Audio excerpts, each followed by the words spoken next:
Hey, I'm Ryan Reynolds. Recently, I asked Mint Mobile's legal team if big wireless companies are allowed to raise prices due to inflation. They said yes. And then when I asked if raising prices technically violates those onerous two-year contracts, they said, "What the f*** are you talking about, you insane Hollywood ass?" So to recap, we're cutting the price of Mint Unlimited from $30 a month to just $15 a month. Give it a try at mintmobile.com/switch. $45 upfront payment equivalent to $15 per month. New customers on first 3-month plan only. Taxes and fees extra. Speed slower above 40 gigabytes. See details. Scott Sigler Slices is a fiction podcast with stories harvested from the mind of a #1 New York Times bestselling author. The current season is Slay, a raunchy, monster-killing tale that's Breaking Bad meets Buffy meets John Wick. Find Scott Sigler Slices wherever you listen to podcasts.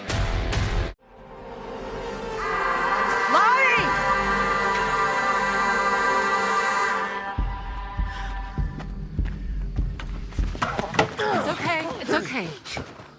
She's my friend. Is that what we are? Natalie. You give me one good reason I shouldn't cave your head in and put it in that hole. Because I have a message for you. From Travis.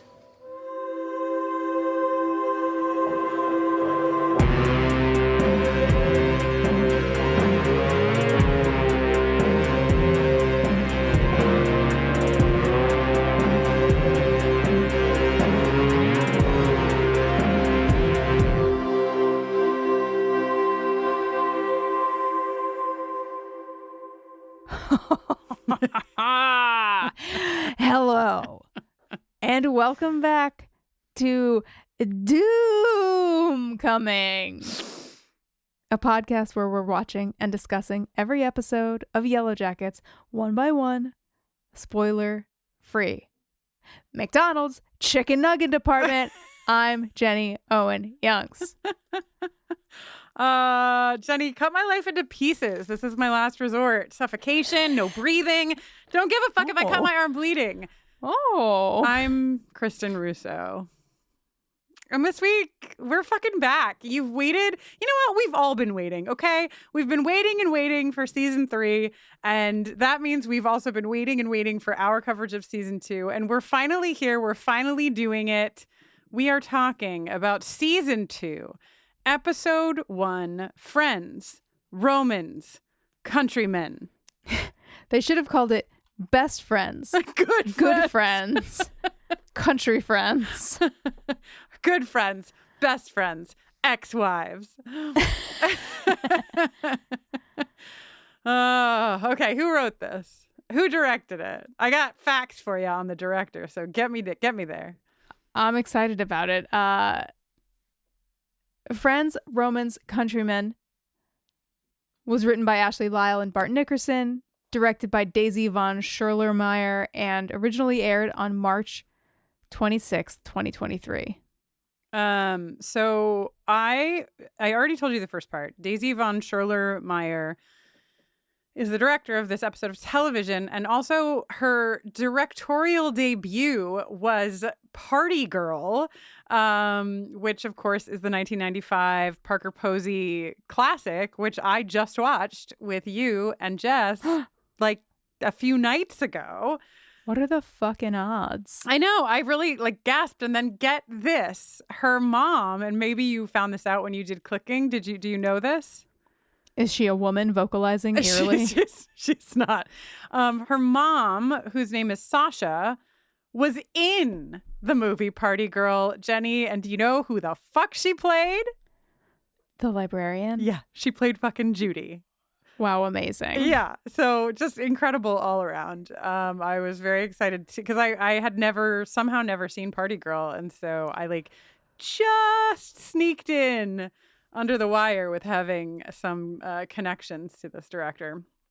I was just chatting with our local children's librarian with whom Aldrich has a very profound relationship. Uh-huh. And I asked her if she's ever seen Party Girl. The answer was no. She's going to stream it. Hopefully there won't be some kind of children's librarian HR issue with the fact that Parker Posey's boobs make a very brief appearance. Yeah, are you in the allowed movie. to recommend movies where boobs are shown to your children's librarian? Unclear. I'm about to find out, I think, whether that's allowed or not. There's just like a wanted photo of you on every library across the United States. I'm banned. Hard banned. It's actually banned book week. Yeah. And like there are all of these displays and stuff that they've been putting together at the library where they're like, you know, everyone should have access to all of these books and nothing should be banned. But then like next week they just add an addendum ... except Jenny. Except Jenny, yeah. Don't ban books, ban Jenny. This episode, according to IMDb and Showtime, is the one where 2 months into winter, the survivors cope with falling rations, low morale, and their latest disastrous attempt to freeze a teammate out of the game. What? I feel like I feel like an attempt is made in every episode description to be a little cheeky. Yeah. And I just don't know about this one. Are they referring to Jackie? Is that what they're referring to? Because That's how I'm reading it. that's too soon, guys. We're not joking about frozen Jackie. It's only been 2 months, okay? She's still in the meat shed. It's too soon. So I reject that. But, you know, this is the one where we go back to the woods. We ended season 1 with, you know, a lot of questions and some serious fucking trauma. And we waited a long time between season 1 and 2. Little did we know, sweet summer children that we were, that we would have to wait so much longer after season 2 to get back into season 3.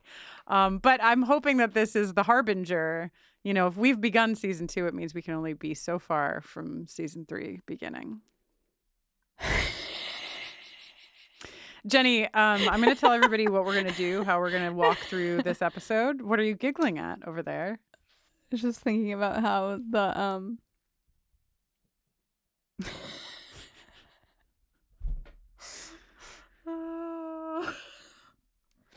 just thinking about how the enemy of my friend is my enemy and the gun of my gun is my gun.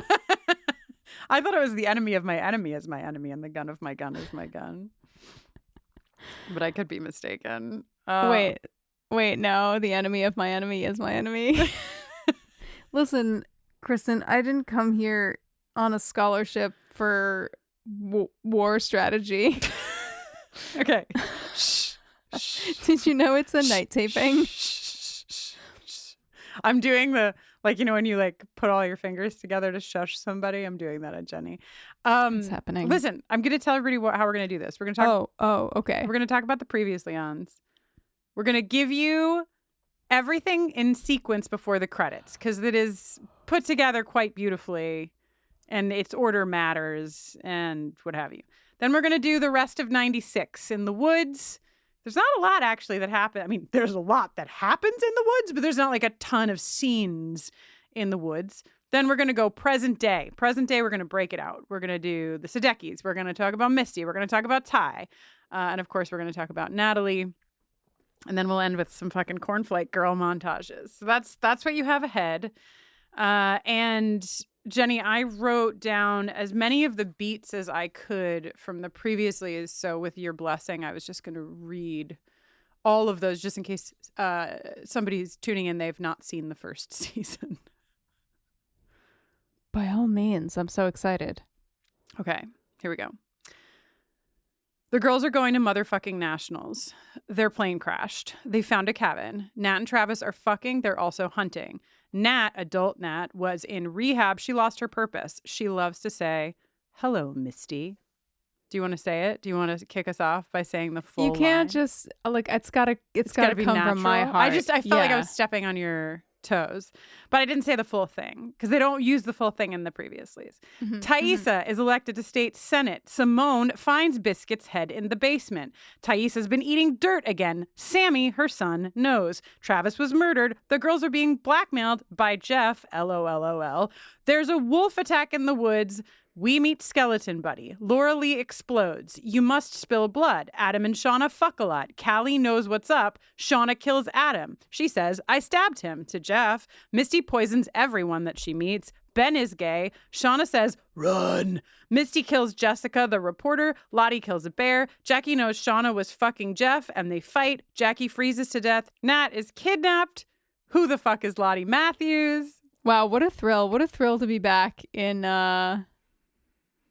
the middle of this, I want to say, stew. Yeah. If that's not too indelicate, Sure. Given what's going on. I mean, it is soup season, so I think stew is allowed. Okay. Let's come back to that when we get towards the end of the episode. Okay, great. I have some questions. Jenny, I remember, if I'm not mistaken, you having a lot of fucking feelings about the choice to use Sharon Van Etten's 17. I know. Now is I your felt- time. I have feelings too because I like it, but I would love to fight with you to kick off the season. Well, I felt betrayed because I felt like a very clear precedent had been set, which I loved and admired, which was, era appropriate music in the 96 flashbacks. And sometimes it's fun and cool to set up an expectation and then, dash it against the rocks. And I'm sure that a lot of people feel that way about this. And I think Sharon Van Etten is great. I think the song is awesome. Under almost any other circumstances, I think I would feel very differently about this. I think that it's a combination of the fact for me that it is anachronistic. It's music from like this modern era. It's music from the now and not the 90s. And it's also because the lyric like references like says, I used to be 17. Like it just is a little on the nose for my personal taste in terms of music supervision. I did a little research and discovered actually that there is a change in music supervision companies from season 1 to season 2. Jen Malone and Whitney Pilzer were the music soups for season 1. Nora Felder is the music soup for season 2. And I think that there are places where that really, the difference really is noticeable. And I'm not trying to say anything. You're not ranking them. You're just saying there's differences. I'm not ranking them. I'm just saying, that there are noticeable things. This jumps out as the season opener really loudly to me as like a not that like again like not like you can't set up expectations and then subvert them to great effect, but for me personally, even though love the artist, love the song, it just didn't quite work for me. Yeah, I think because it's interesting. The obviously the back end of the episode, we get Cornflake Girl, and in that montage, there are clips from all of the timelines. Well, not all of them, but 96 and present day. So there's sort of this like blending of stuff, and I wonder if there was some stuff from the present in this opening montage, if you would have felt better about the choice. Maybe not like, oh, it's perfect for this, but maybe a little bit better so that it had a tether to now. I think when I first watched it, I mean, I don't listen to things musically like you do at all. I'm just like, fun, a song. Like I don't, but I really looked into it on the second watch, on this watch, because I remembered you being like, I don't know. And the thing that I like about it is that it almost feels like, I mean, I know that like in Sharon Van Etten's song, she's only a handful of years. She's not that far away from being 17. She's not as far away from being 17 as the adult versions of, Lottie and Nat and all of them are from this version of themselves.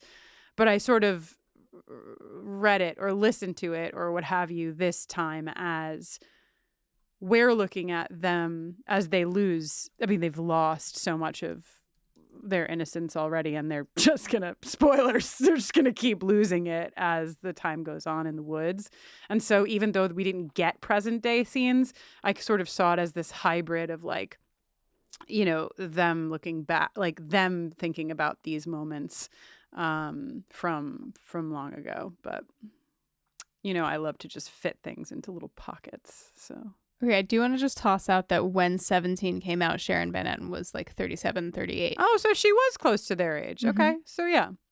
I don't know why. I think you know what happened to me is I was reading more about like when what it was specifically about, because I couldn't glean it from the lyrics. Like I got the idea, but when I read more about it, literally it's her in New York City, specifically thinking about her 17-year-old self in New York City and seeing these 17-year-olds now in New York City and what have you.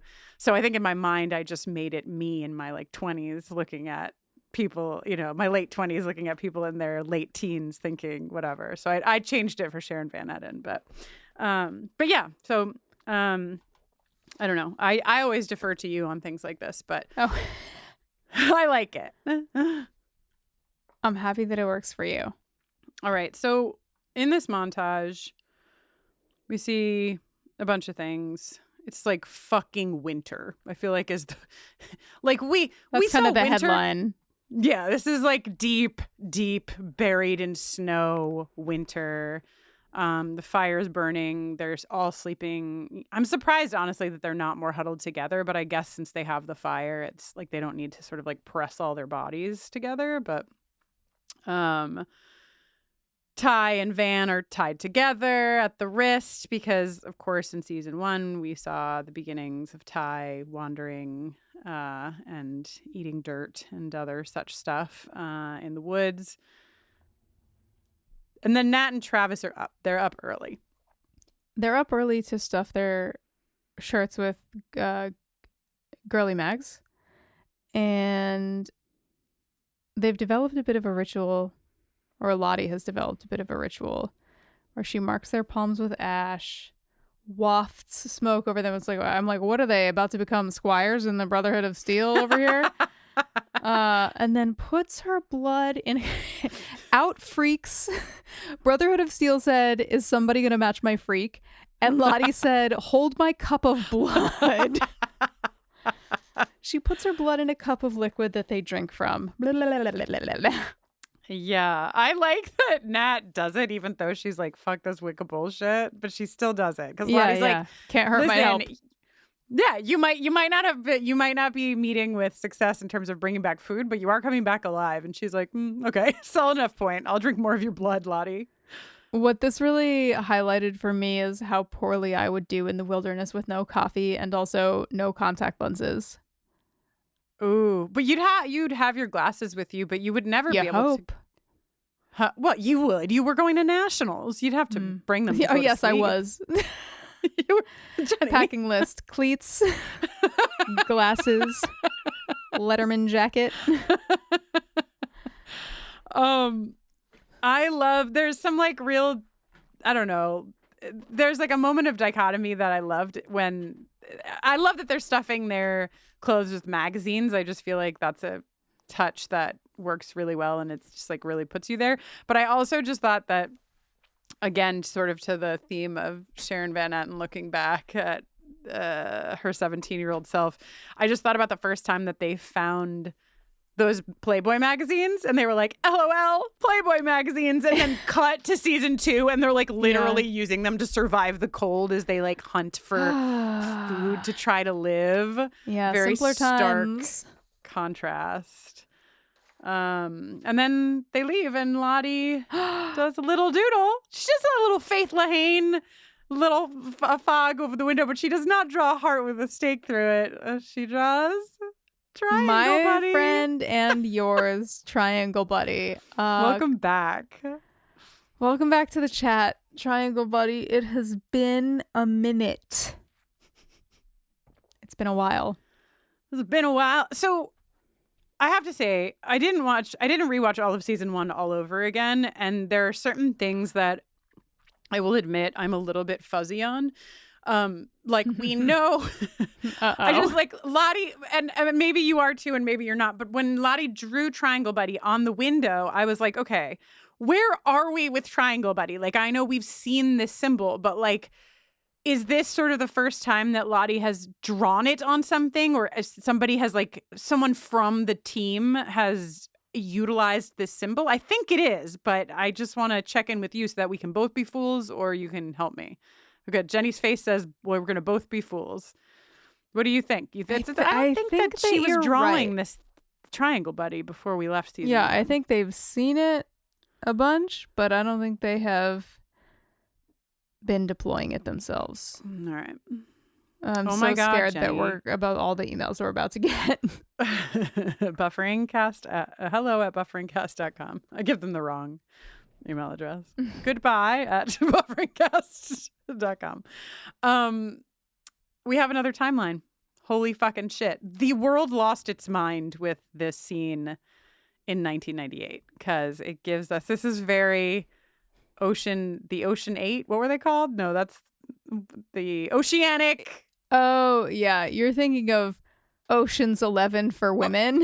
Yeah, Ocean's 11, Ocean's, and then it's the Oceanic 6, 8, Hurley, Kate, Sawyer, Jack, The Oceanic 6. 6, the Oceanic 6. Is everyone having a good time? Are you having a good time? But this is like, okay, the rescue. Like, what the fuck else are we going to get from 1998? Because that's a whole other timeline. What happened when they came back? I mean, we learn a little bit, but the biggest thing is that if you go to any Reddit thread, you can learn that we've counted certain people who are back. We already know. We can find Shauna in the mix. We can find Nat in the mix. We can find... obviously, Lottie in the mix. We can find Misty. Who am I Mist. Oh yeah, Misty. There's a clip of Misty looking so excited about how much press they're getting. That's amazing.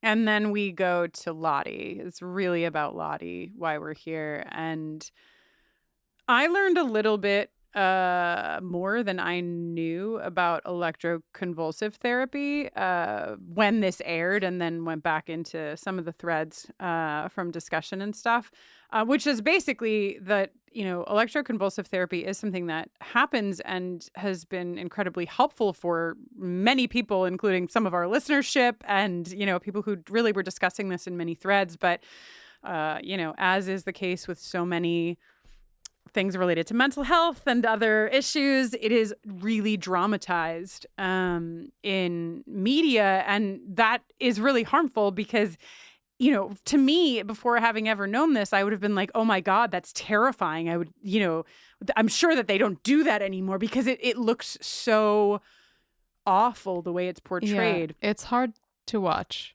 Yeah. But in reality, when this is done, this is something that the patient has to be able to consent to. And I'm not saying that that's the whole history of electroconvulsive therapy, but definitely, and by 98, like this was a practice where there had to be consent. Now, Lottie, I don't know exactly how old she is, so maybe it was possible for like her parents to consent to this, which is fucked up and terrifying.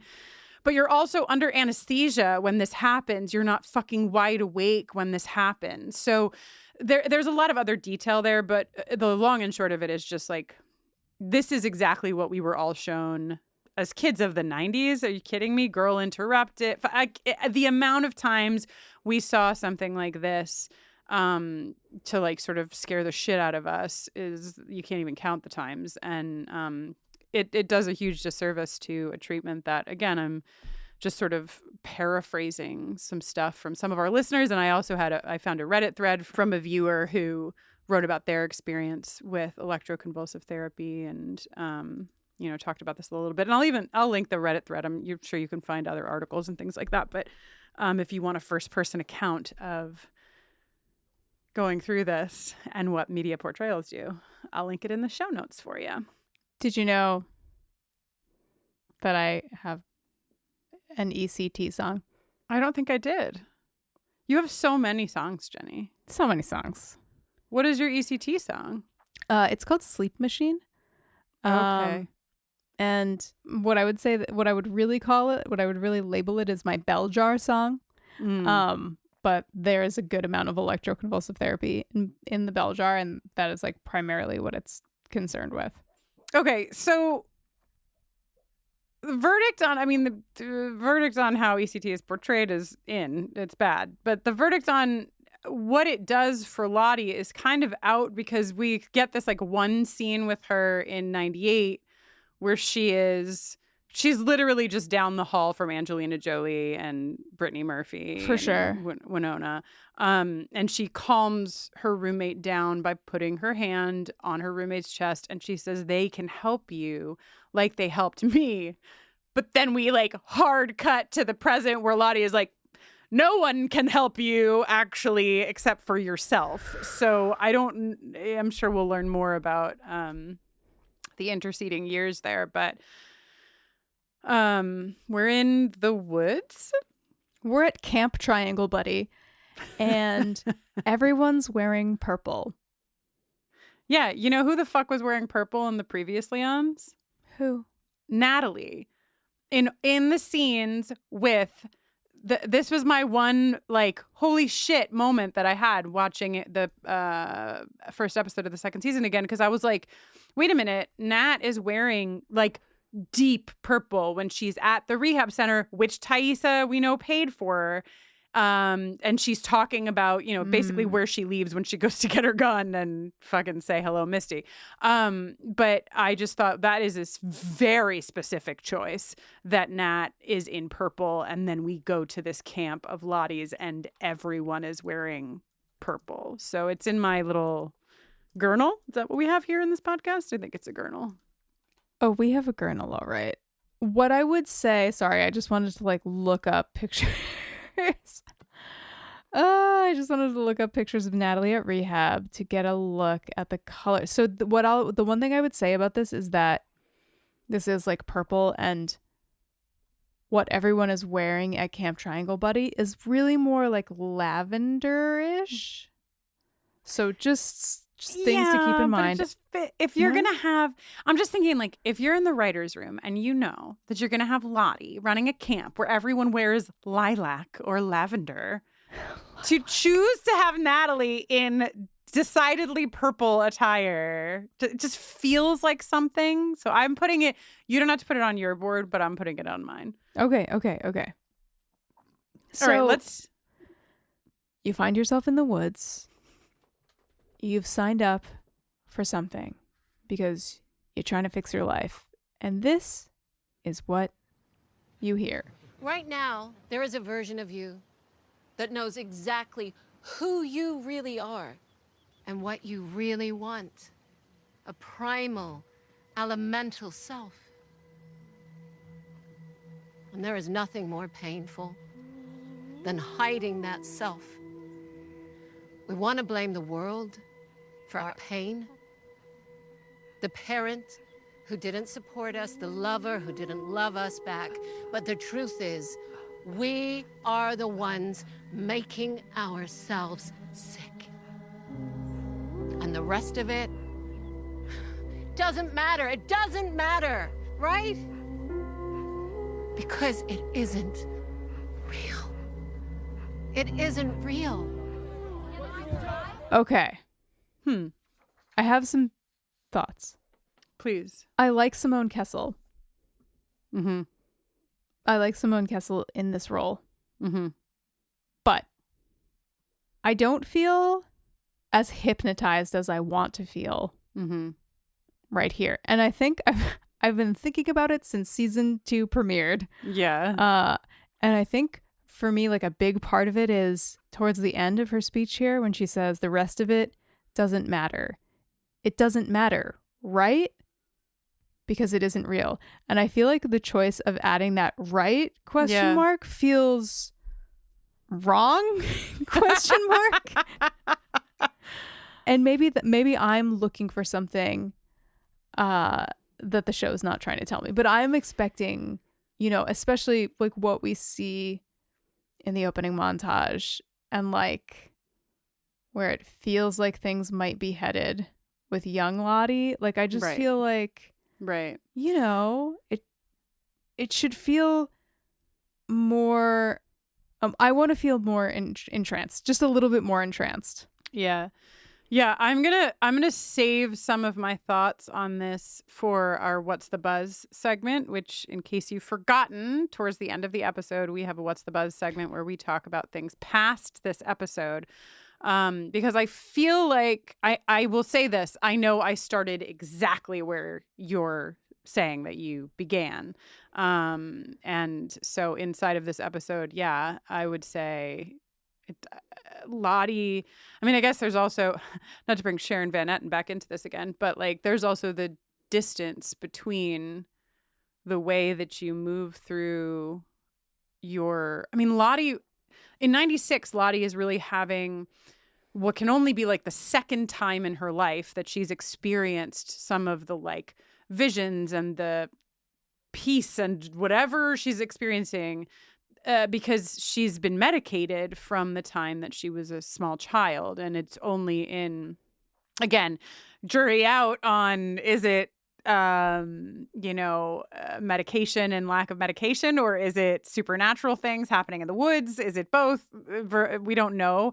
But at least what's been depicted, it's like Lottie has not had contact with this side of herself in a really long time, until she's in the woods. And so I would imagine that like having that contact in that context would sort of make you, I don't know, like you're just so open and receptive and also apart from the rest of the world. And like what happens to that when then you're thrust back into the world and it's not the woods and your parents are there and it's not okay. And, like what has happened in those years that maybe took away some of the like magic that we saw in young Lottie. All that said, I know that I'm saying that from a distance of having seen the whole season too. So I do remember my former self and I felt exactly the way that you voiced in episode 1.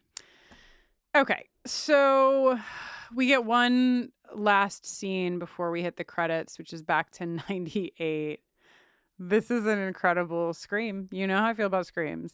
Lottie gets to the top of the plane's like doorway, and and her mouth is just like wide the fuck open, and she screams, and it goes right from that scream into the credits. I'll tell you what, Kristin, I'm never getting on a plane again. Right? What are we doing? Ever. I'm taking a train, a car, an automobile, a boat, whatever I need to take. It's not going into the sky. I'm riding in Hagrid's sidecar. Oh, that sounds like the best way to get anywhere. I'm gonna, Jenny, if you want to do a deep dive into the credit differences, I will not stop you. But I have a great article. If you want to get a beat by beat what's different in season 2 credits, hey, check out the link. Thank you, Cameron Crane, from March 25th, 2023 on TV Obsessive. There's a breakdown of every single thing that is different. Is Twin Peaks Misty? I think that's one of the things that's different, and that's probably the one that I'm most excited about. Here's a quick rundown of some things that are fresh to the credits. We've got adult Misty in front of a red curtain, looking absolutely maniacal. Looking like David Lynch has always wanted her to look. Yeah. We've got Lauren Ambrose. I wonder why she's here. We've got a bloody organ of some kind. We've got young Misty licking her fingers with a face covered in and glasses splattered with blood. We've got a 1996 circle of people from below, as though you're lying on the ground looking up at a circle of people above you. Is you. this the triangle buddy cam? Yes, triangle buddy cam. We've got a Queen of Hearts card with the eyes inked out. I love that.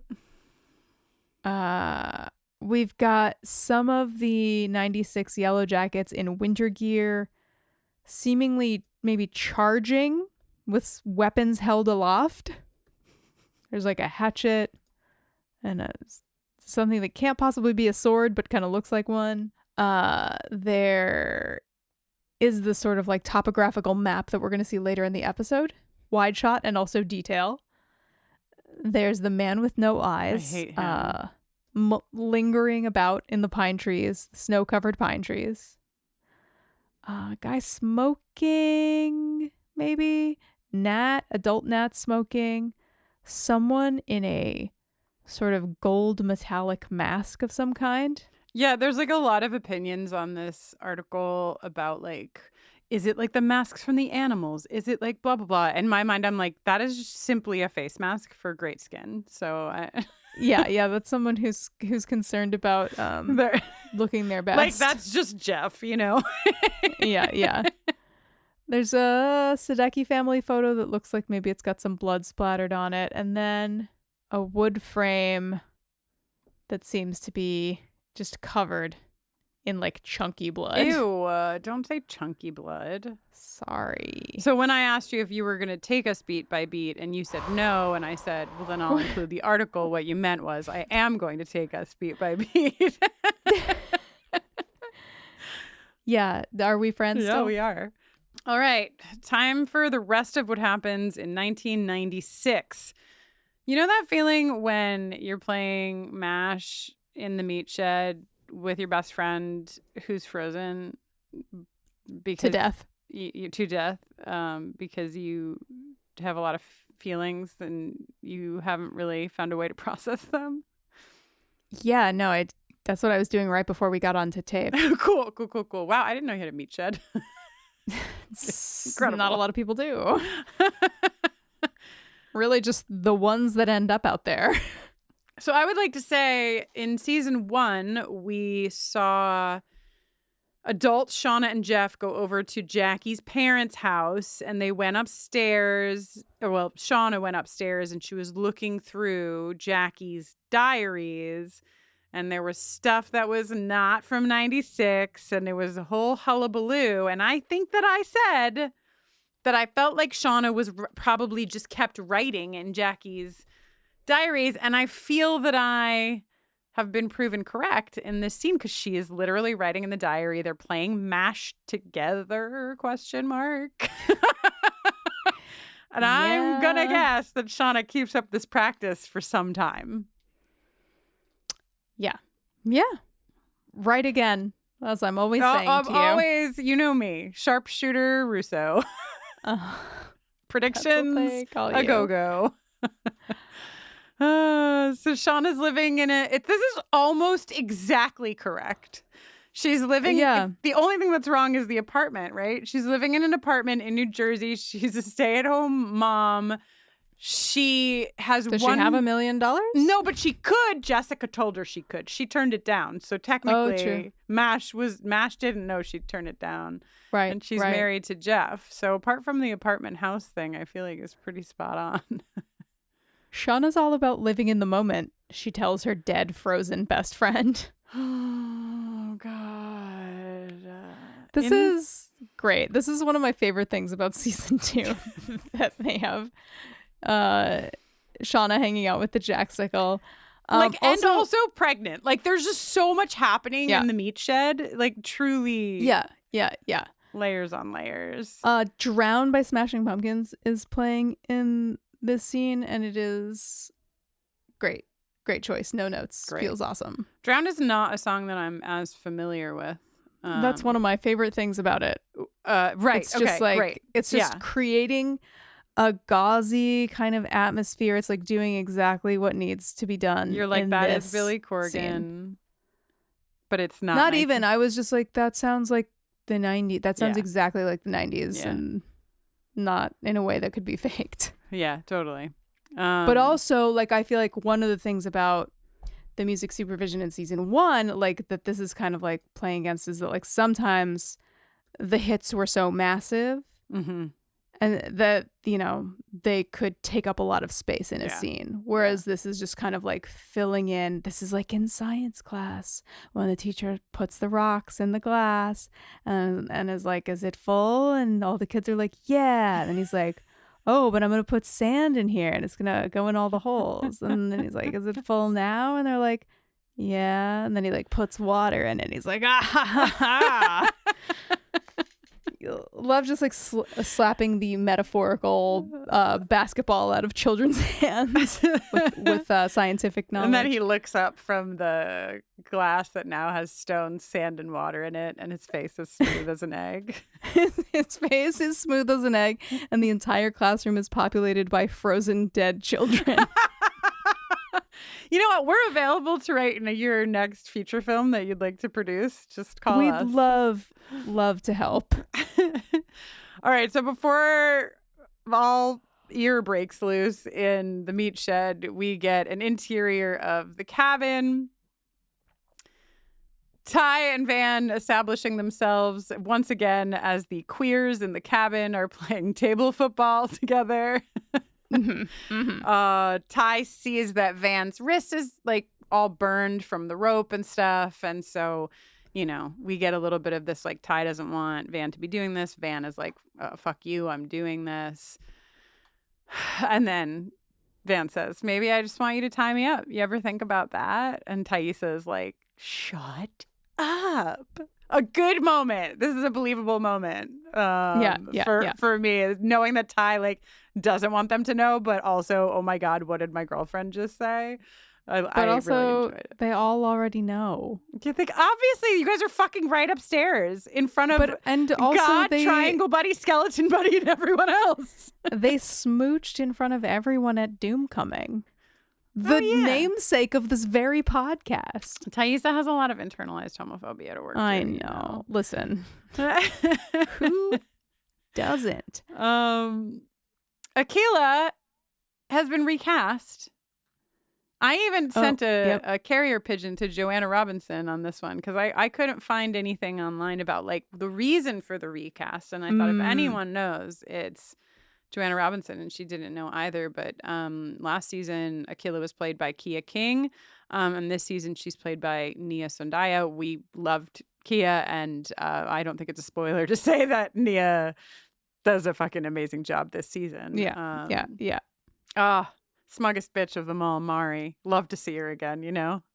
Mister the whole time, still missing her right now. Love you, Mari. I love Misty sitting as close as she possibly can to the cauldron. Mari refers to Jackie as dead ass Jackie, which immediately skyrockets her to the top of my rankings. Dead ass Jackie. There's Mari. It's too soon, buddy. Although I guess maybe it's been Mari 2 months. Wrote the episode description. It's been 2 months, so maybe it's not too soon. Well, it's definitely not too soon to have concern about Shauna, who is very pregnant, sitting in the cold with her frozen, dead best friend. But no one really knows what to do about that. Jenny, the next note that I have for this interior scene is the back of the plane has arrived. I'm sorry, but I'm always going to go back to Lost with the show. We know that there's been more than like 6 girls and Coach Ben and Travis and Javi in the woods, but we really haven't like seen any of them. And all of a sudden there's a table of girls who were like, I'm sorry, who the fuck are you? They were at the back of the plane. I love that they're introduced by like looking over at the established people and being like, what do you think they're talking about? They actually had their entire own first season. So we didn't see. Yeah, spinoff on a different network. It's Melissa, Jen, and Crystal. And everybody really wants Crystal to stop humming. Yeah, I mean, I even want Crystal to stop humming. Also, I do think it's funny that you mentioned that they say, who do you think they're talking about? But I love that they just like fucking, they don't like them. They're like, they're dumb jock boyfriends. Who cares what they're talking about? Yeah, is this the alt squad? Well, Nat is really the alt squad of the team, but maybe this is like the other alt squad. It's like, I think Nat like would be smoking a joint behind the high school, and like at least 2 to 3 of the girls here would be like in stage crew. You know what I mean? They'd be building sets. Like, I think that's the divide. Gotcha. Okay. All respect to pot smokers and stage crew members and those who fall into both categories.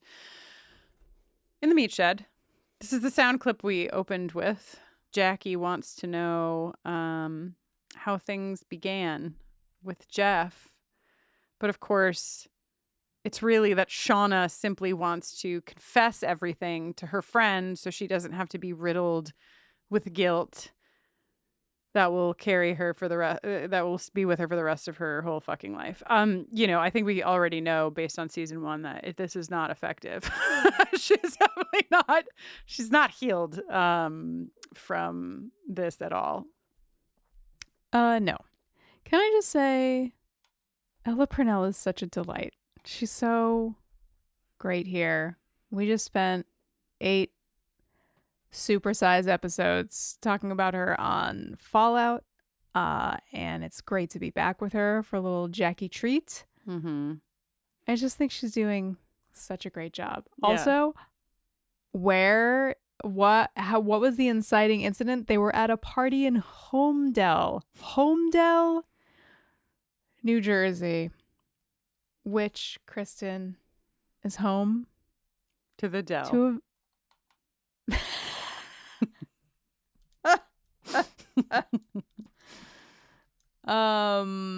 it's home to the PNC Bank Art Center. Oh, I've heard of her. Yeah, which is a massive music venue where I have attended the first Lilith Fair. Thank you very much. Horde Festival. Do you know what I saw at the PNC Bank Art Center? What? I saw Donna Summer at the PNC Bank Art Center. Wow. It was not in the Lilith Fair era. It was the next chapter of my life. Okay. I also saw Jewel there. Sorry. Okay, I'm done. Not as part of the Lilith Fair, though. Jewel on her own. No, I have a very distinct memory of approaching someone at the merch table. Now I'm like, I feel like they probably were venue sellers, you know? But like, I was like, how come? Because Jewel, I think, was on other Lilith Fair dates, but then was coming on her own tour to Homedale like a month later. I was like, why isn't she here? And they were like, oh, she didn't want to do it. Like, they were giving the hot goss on Jewel. Yeah. They were like, yeah, she just like had other whatever ideas or whatever. And I'm like, now looking back, I'm like, that is probably true, but also you probably were just saying like whatever the hell to like move the merch line. Right. That's very adorable. I would have never guessed that you would be speaking to somebody at a merch table at a concert. That's very cute. So insight to Jenny Owen Young's that all right. I just for the record, I did also go to the Lilith Fair and Horde tour, but I was a SPAC bitch up in upstate New York. That's where I was seeing my festivals. Oh, okay. Okay. So I just listen. It's the pilot. It's the premiere of season 2. So we're gonna take a little while, but I just want to say that my favorite part about this confessional exchange that is, of course, between Shauna and Shauna is when Jackie explains that actually the reason that Jeff broke up with her is because he didn't know how long he could be with somebody who wouldn't have sex with him. And Shauna says, Jackie, I didn't know. And Jackie says, but you did. And I'm like, damn, this Shauna internal situation is so intense. But you did know. And you kissed him first. She kissed him. Jeff didn't kiss her. That's a lot. Why did you do it? And we never get the answer. At least not in this episode. Yeah, if I'm Shauna, this is where I'm knocking somebody's ear off for sure to change the subject. Anything to get the subject changed. Oh, what do you do when your best friend's frozen ear pops off? I guess there's nothing to do but put it in your pocket. Put it in your pocket. You put it in your pocket. Put it in your pocket and bring that meat inside because you've let the team wait too long for their food. They're running out of bear meat. 2 months, I guess, is about how long a bear lasts for a soccer team. This Math is you never knew you'd learn. This is great math to have in my back pocket. If it's just Need to like feed 2 or a 3 soccer of you team out tonight? there, you probably got like a good 6 months, but you got a whole soccer team. You just need 1/60th of a bear to feed a whole soccer team tonight.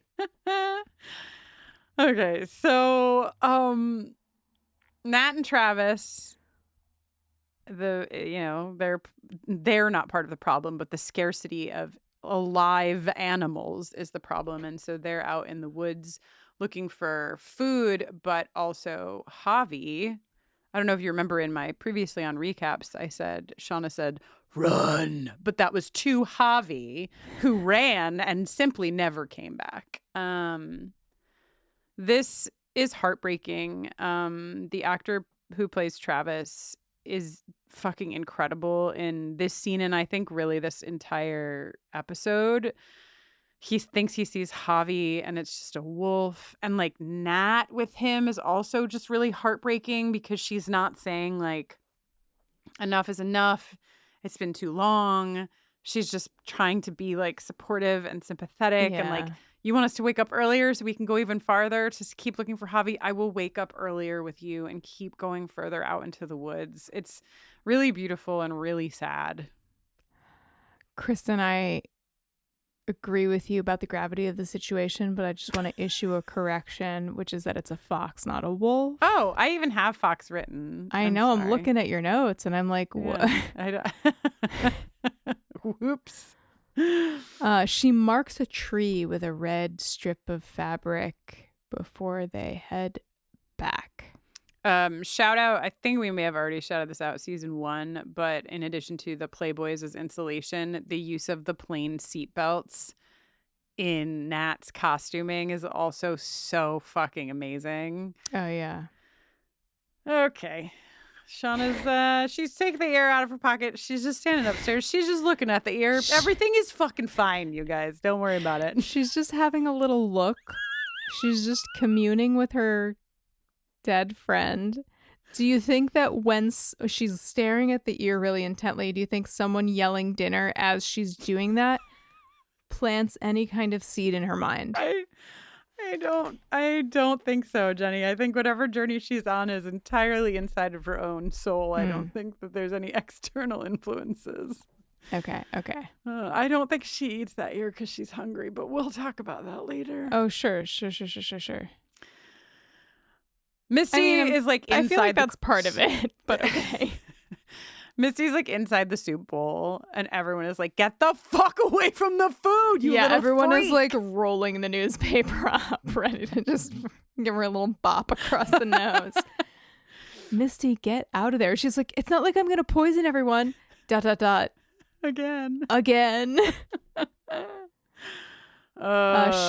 They reference that she has drawn the 4. And therefore, she has to get the water. She's like, it's not fair. I've been doing it every day. If I'm Misty in this situation, 2 things. I know I've been saying what I would do if I was people in situations, but I just feel like people need some help in this episode. If I'm Misty in this situation, number 1, I'm not going anywhere near the soup pot.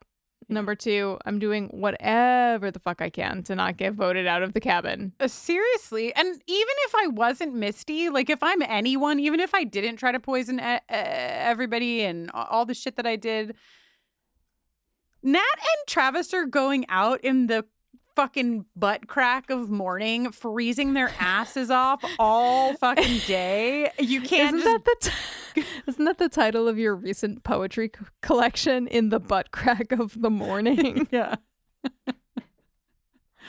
Yep. It's going to be a real good collection. But I just am like, Jesus Christ, you're like sitting in there, you're by the fucking fire all day. You don't get to complain when there are other people that are out fucking like neck deep in snow trying to hunt food for you, even beside the point that you're Misty and you tried to like kill everybody. You're the literal reason that they're all out there. Go get the water, Misty. Oh Jesus Christ. Okay, so coming out of the outhouse, Crystal's performing a little musical number. here's the thing. I'm not starved, freezing, lonely, terrified for my life, and I'm ready to drop kick this girl off a cliff from just one small sampling of her repertoire, which I know is the point. I find the actor endearing, but the character very punchable. That's who Crystal's supposed to be, but there's a bond here, an undeniable bond. Dude, she's like, we could sing together. And Misty's like, I couldn't possibly. And Crystal's like, I could teach you. We could harmonize. And a light goes on behind Misty's eyes. She's like the butterfly meme. Is this friendship? Yeah.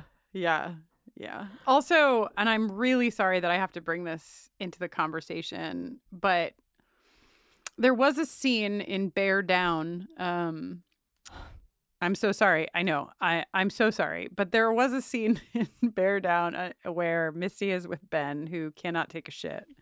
And I'm really sorry, Jenny, but it's my job. No, I'm shaking my head at the fact that it wasn't Travis helping him. It just doesn't make any sense.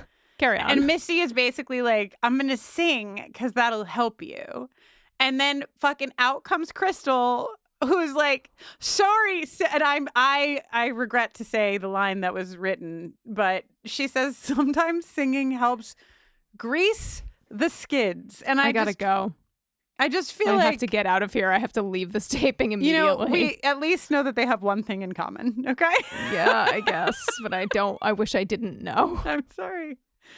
Okay, Natalie comes back and she gives Ben the newest corner of the map. And the map's Why do you think cool? Ben's putting this together on the back of like a random gray piece of wall? Why do you think they're keeping this a secret?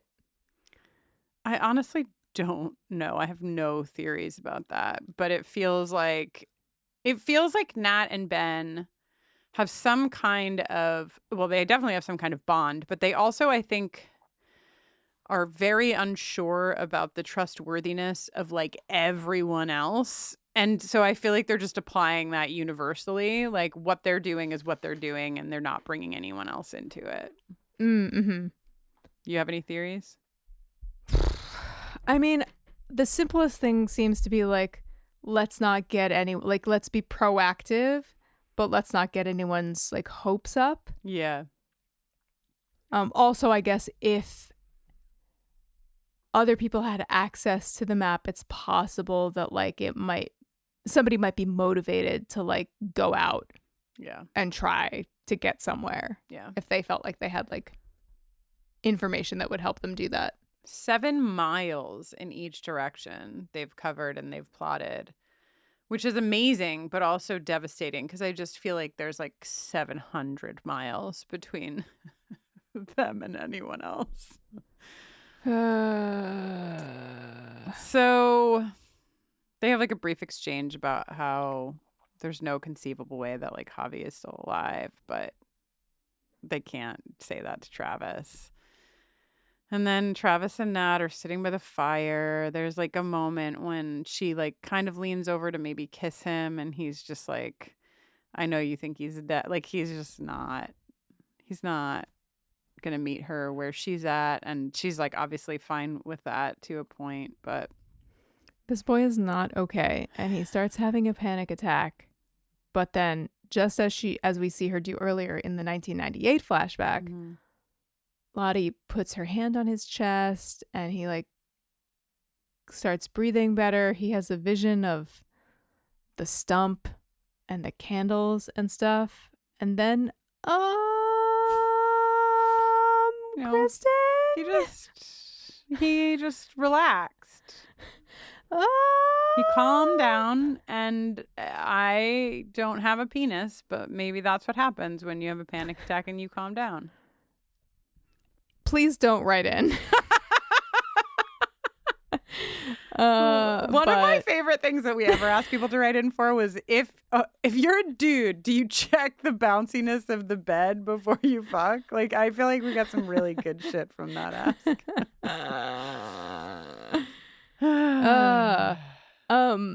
Yeah, so Travis has a boner.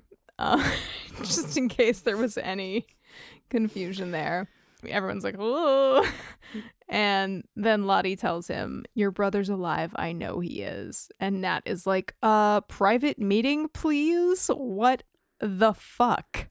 Yeah, don't give him false hope and Lottieing out. There's no such thing as false hope. There's just hope. Wow. That really hit for me. But it's like the Lottiest of all the things, don't you think? Yeah. I didn't say that as a negative. Yeah. I'll follow young Lottie. I if I didn't know where old Lottie was going to head, I'm on Team Lottie. I'm putting the fucking heart in that tree. I'm honoring the things around me. I'm drinking her blood if that's what's going to keep me alive. You know I would be. Okay. All right. Last scene in 96, before we get to the cornflake girl of it all, is with our two little queer girls, Ty and Van. They're tied together. Ty wakes Van up by kissing her in a way that's not polite and sweet. It's very, we will fuck now. And Van's like, okay.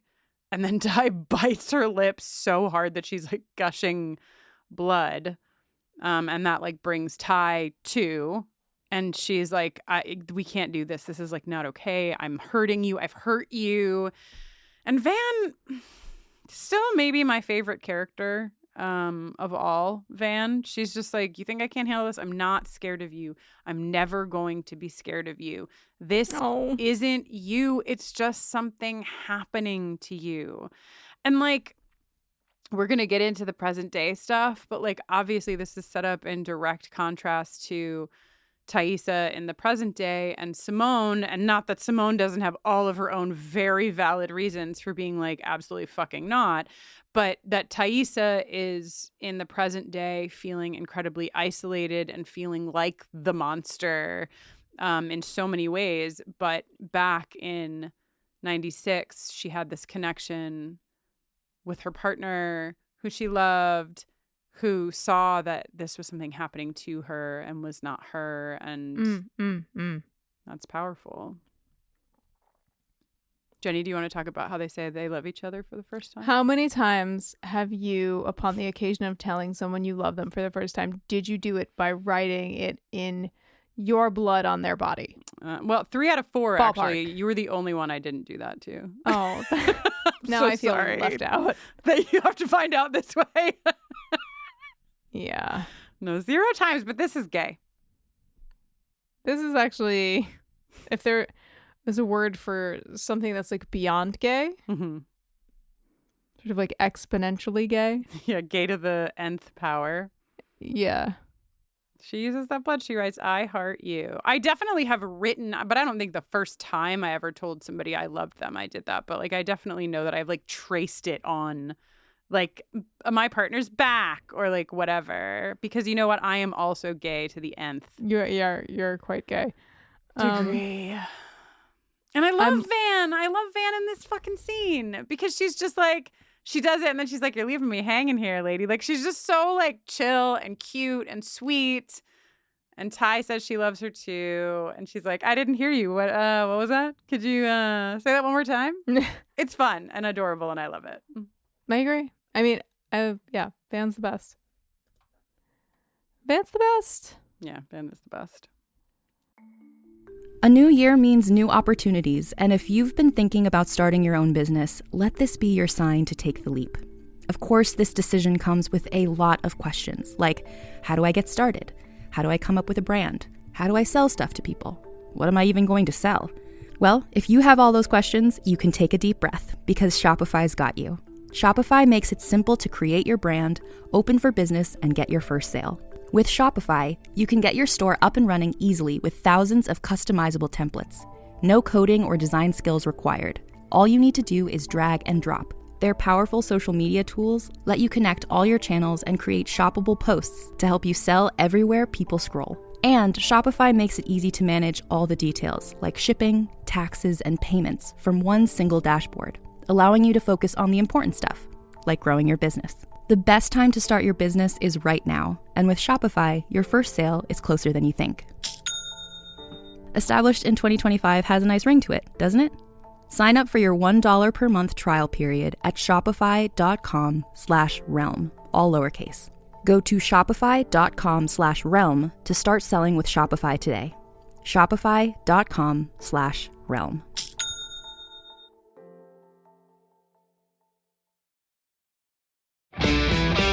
Hi, this is Rob Benedict. And I am Richard Spate.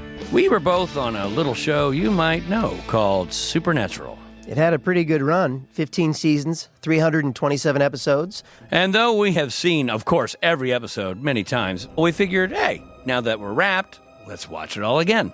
And we can't do that alone, so we're inviting the cast and crew that made the show along for the ride. We've got writers, producers, composers, directors, and we'll of course have some actors on as well, including some certain guys that played some certain pretty iconic brothers.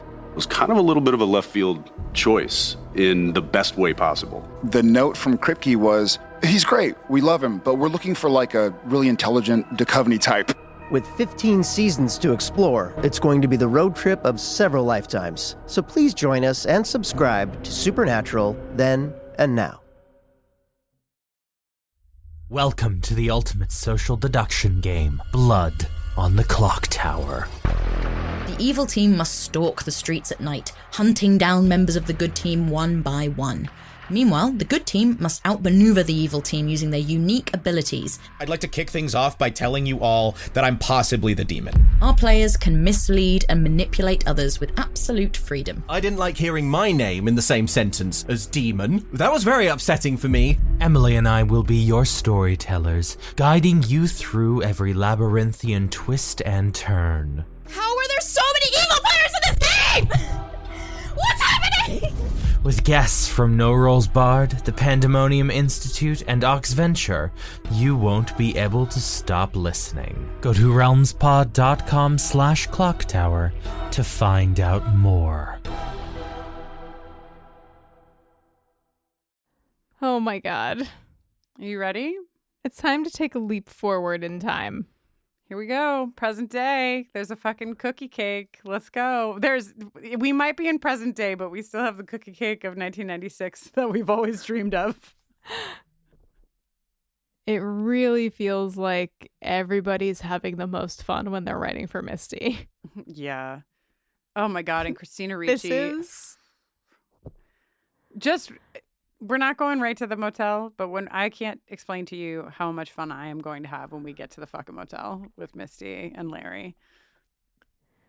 This is so great, and I love it so much. It's so funny. Why does Misty have this setup with the voice changer and like because she's like separate living room her dreams. She's invited Shauna, Ty, and Nat over to practice being interviewed by the police. To practice. Shauna is the only one who showed up, knowing full well that Ty and Nat were not coming. And you know, this is really like how the whole after the montage, like when we cut to present day, like this is like the opening, and you think for like a half a second, you think that Shauna is literally being questioned by the cops. And it's quickly revealed that it is, of course, Misty, like with her like scream fucking voice decoder standing in the stairwell of her house, and she's like, "How is the sex?" Mind-blowing or just like really, really hot? And Shauna's like, I don't think they're gonna ask me that. But to Misty's point, like there was a cookie cake right there. All Shauna was supposed to say was, "I want my lawyer." It was on the cookie cake. And Shauna was still like, "I didn't murder anyone." So she does need this training.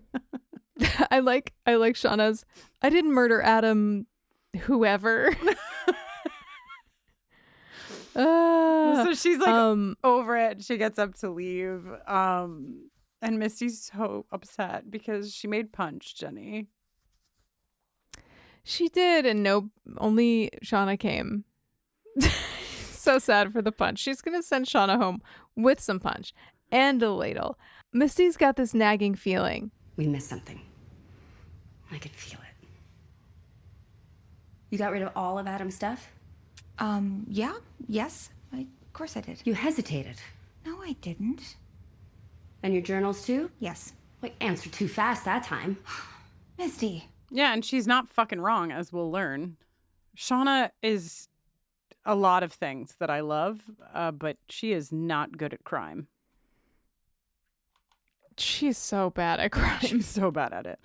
The thing from this scene that I feel must be said out loud is that Misty, as you said, wants to make Shauna a punch kit, not just punch. She wants to send her home with the whole thing so she can have the experience. She says, I have Hawaii 5-0 punch. It's just regular punch, but I gave it a snazzier name, which, oh God, Misty Quigley, I love you. I really do. Misty is in the basement and she's like looking at her call log after Shauna leaves. And she's like, I probably shouldn't call them again. I really want to she's call doing them again. absolutely everything in her power not to call Natalie. Yeah. And so she goes on, she logs on to the Bureau of Citizen Detectives. And this is when we get our first voiceover from Elijah Wood. And going into season 2, of course, we knew about the casting of Elijah Wood and we knew about Lauren Ambrose. And so this is the first moment we get one of those new characters, even though we don't get him on screen. Jenny, his username is putting the sick in forensics. And that is just simply delightful. Yeah, that bodes well for future developments. His post begins in Telegram format. Then finally he abandons it just as Misty's getting tired of reading it. And he puts forth the idea that because he finds some like La Perla lingerie charges and fancy dinner charges on Adam's credit card, that perhaps Adam had a lover, a lady friend. Either the lover's husband or the lover herself killed him. Misty all but like puts her laptop in the freezer. She like slams it shut and looks at Caligula, and it's like, it's okay. He's just grasping at straws. Yeah, I don't think Caligula is invested in this, buddy. No. All right, so let's go over to the Sadeckis and we'll go through the whole rest of their arc. And because now, it was Shauna, and now it is just the whole fucking family. Shauna, Jeff, and Callie are all in it to fucking win it. Callie and Kyle are on the couch watching something. I didn't look up what it was, but it's like some kind of gladiator. I don't know. Some guy's carrying somebody else on his back. Shauna gets home and Kyle's like, hey, Mrs. S. Like, just full cartoon character. Yeah. And Callie has nothing to say to her mother. Yeah. And she also kicks Kyle out. Yeah, she tells him not to be so clingy, which is ouch, Callie. So Shauna witnesses this, and then we hear this exchange between the two of them. Everything okay with you and Kyle? Actually, no. I might have to break up with them. Unless I get lucky and he just disappears. Is there something you want to ask me, Callie? Is there something you want to tell me, Mother? What do you want from me? I don't know. You could start by not acting like everything is normal. It was on the fucking news, Mom. Please, just watch your mouth. You watch your mouth. But that doesn't even make sense. Dad deserves to know what is going on. Shauna's like, he knows. And Callie is immediately like, how could you do that to him? Yeah. Callie, to Callie's credit, I mean, Jesus Christ. Like, You find out that your mom is having an affair, and then like a beat later, you find out that that guy is dead, and like no one is talking about it. She's doing her best, and we go upstairs where Shauna, of course, opens her fucking little safe and fucking pulls out Adam's fucking license and a drawing that Adam has made of her and all the journals. Honey. Shauna. Get that out of there. What are you doing? She has the keys. She sees the keys to the art studio and she's like, Uh-oh. So she calls Jeff and he says, McDonald's chicken nugget department.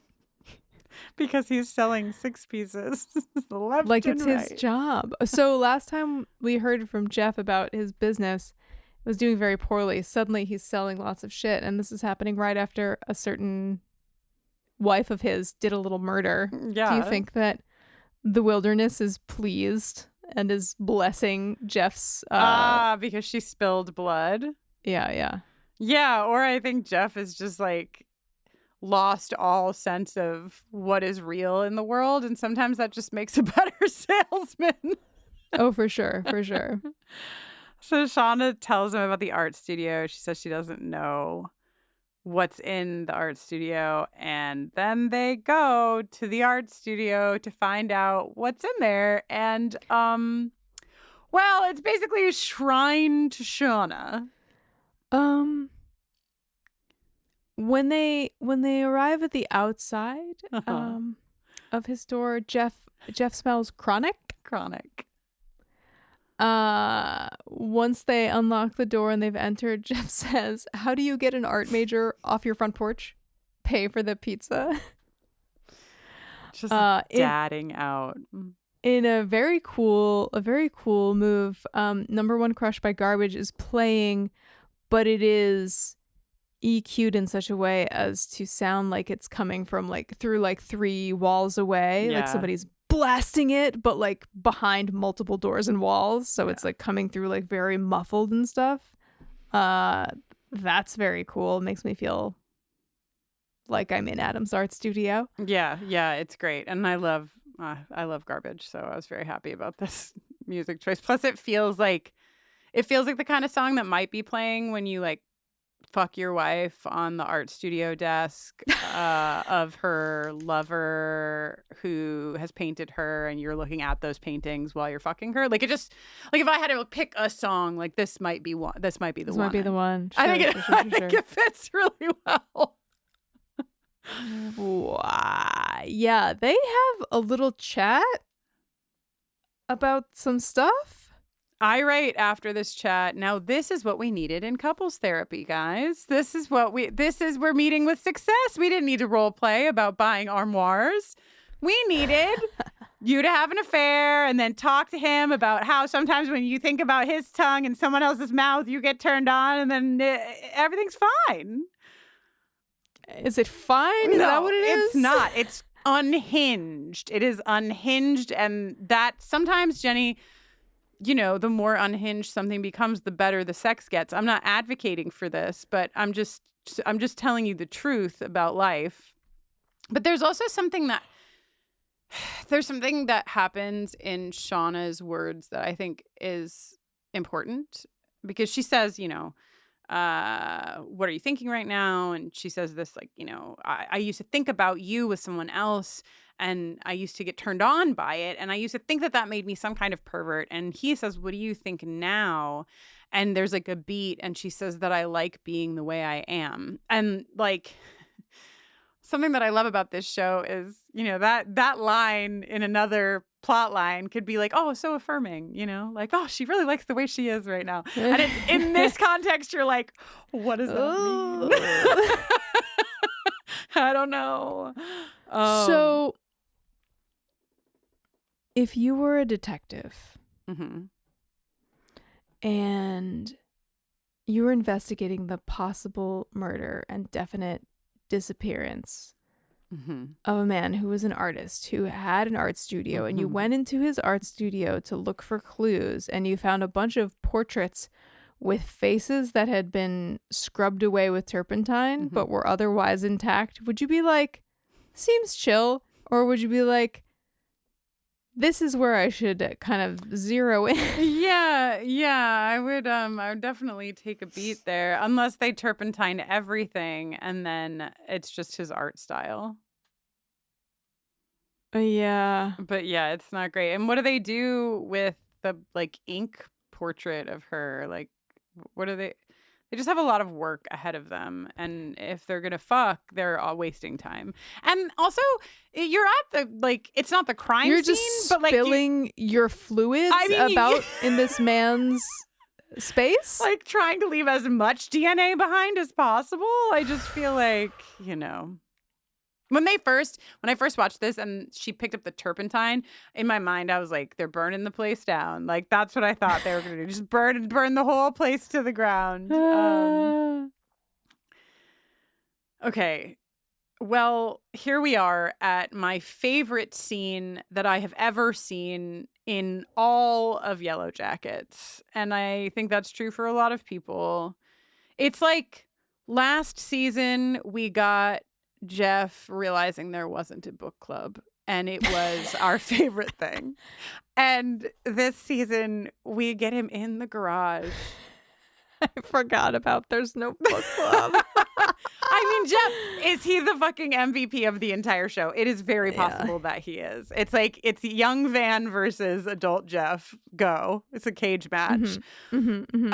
Jeff in this car blasting Papa Roach, thinking back to this sex scene that happened a minute earlier in the art studio, playing some kind of version of like steering wheel and passenger seat drums.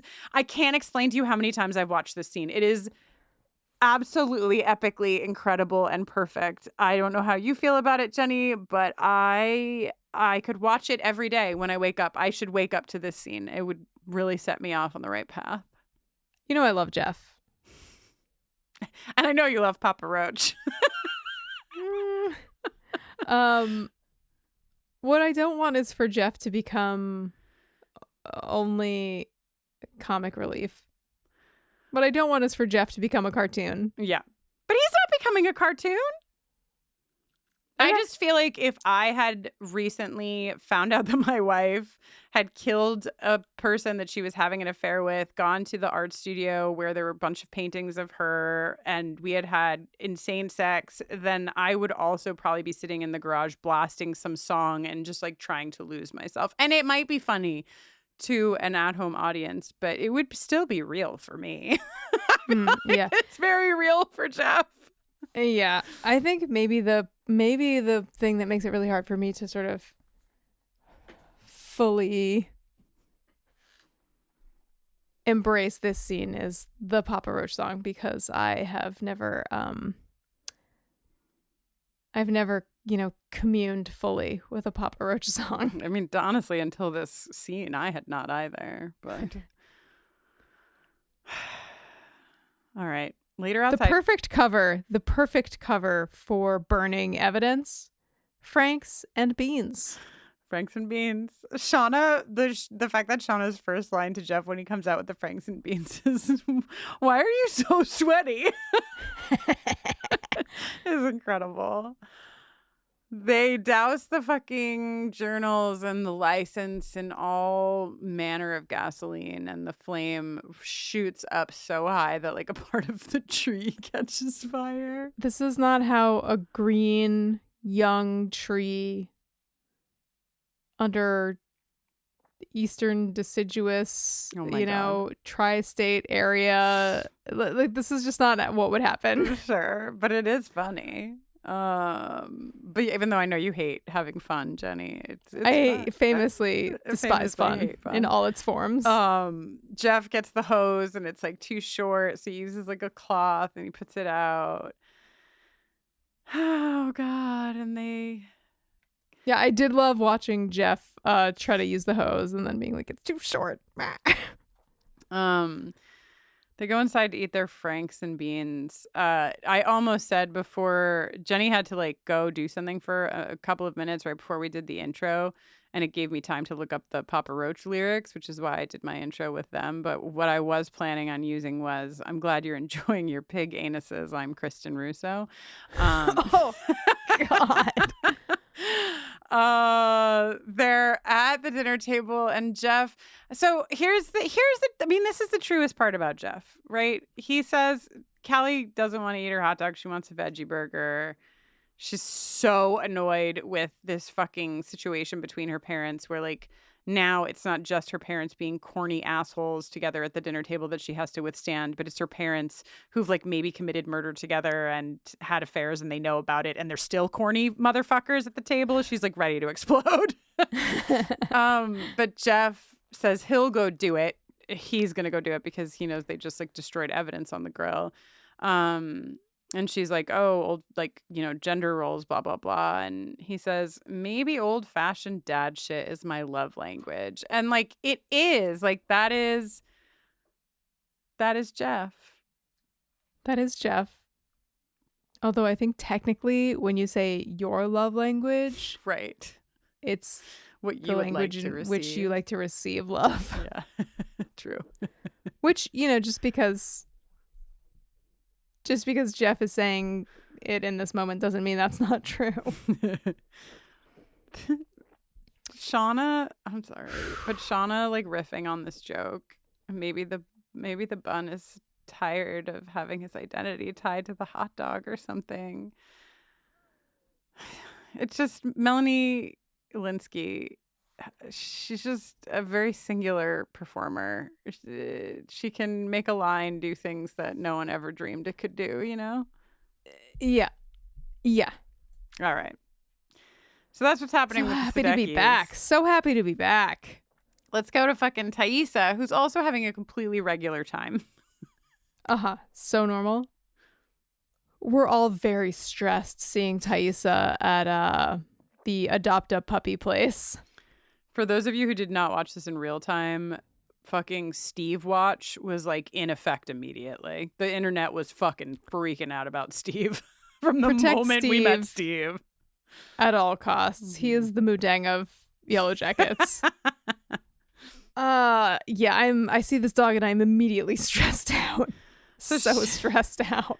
She adopts Steve without a thought. She doesn't even think about it. She just like looks and sees the first dog like, there and is like, I'll take that one. one. And then she goes over to Parkside Elementary where Sammy's getting off of school.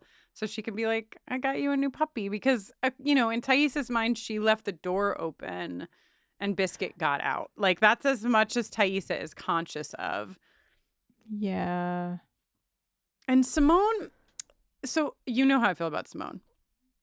I would die for her. You know, like it's you're like, waiting for their divorce to be final and for your divorce to be final. I love Simone.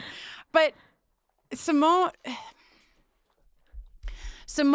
and Thaisa, I think, have shown in a lot of ways that they're able to like negotiate around Sammy in a way to present a united front, even when they're like not necessarily on the same page, you know, which feels like an important piece of parenting. And yeah, the way that Simone, and I know she's like fucked up and she's shaken. And so the initial way that she approaches, like, get the fuck away from him, like, whatever, I have like space for. But then that she like goes so hard on Thaisa when she knows that Thaisa like is ill. I mean, it's not like they haven't had like conversations about Ty's unwellness and just like her struggle and the fact that she does things that she doesn't know she does. So it just struck me as a little bit off of the character of Simone that I knew through season 1, that she would go this hard on Thaisa and say, like, if you don't step down from office, I will have no choice but to go to the press. It seems really extreme for the Simone I know and love. I actually don't think it feels extreme. I mean, she did find a decapitated dog. She found their dog's head on an altar. I know. And like a mutilated doll that belongs to their son. Yep. And I mean, above all, like, Simone's top priority is Sammy. But why in front of Sammy? Because because he's there, like, because he is there with Taissa. Like, she is not thinking about it. She is in extreme, like, maternal protector mode. As the mother of a son, you know, I really feel like I have a special insight. I think that I have trouble as somebody who is like seeing Taissa, who is clueless, and like knowing that Simone likely knows that Taissa does not know. Like, that's the only disconnect for me. Simone, everything that Simone is saying and doing like feels completely warranted and fair. It's just that, you know, somewhere she also loves Taissa and has like made a home and a life with Taissa. Okay, but like consider that Taissa told her that she was going to step out of the race and then called a press conference to do that and did exactly the opposite. Yeah, that's true. Simone and Sammy have been living with Simone's parents. Mm-hmm. Like, there is a separation, and Simone was already feeling not great about their relationship before this happened, and this is their dog's head. And like, who knows what Taissa has told her about what happened in the woods. Yeah. You know, but I'm sure like any fear or Simone's worst imaginings are probably like all bubbling to the surface now. Yeah, that's fair. You're right. You know what? You're right. Well, as the mother of a son, I feel like you need to help me out when I forgive people for cutting off the heads of their dogs. You know what I mean? I just I know. Need you help really sometimes. have to be held accountable for. You're like, what's the big deal? The head was on, now it's off. My heart just breaks also for Taissa, because I know she has no idea what's happening, and she's trying to like, you know, keep it chill. And Taissa's done so many fucked up things, like not the fucked up things that are like the things she does when she's like blacked out and somewhere else, but like when she is just Taissa, she has made like incredibly shitty, fucked up decisions that have impacted her family in really negative ways. And so for that, I have space for Simone, but because it's intersecting with this other piece of her, it just hurts my heart. And I just wish that, I don't know, there could have been a way to like draw a boundary without screaming at her in the school parking lot. But you're right. You're right.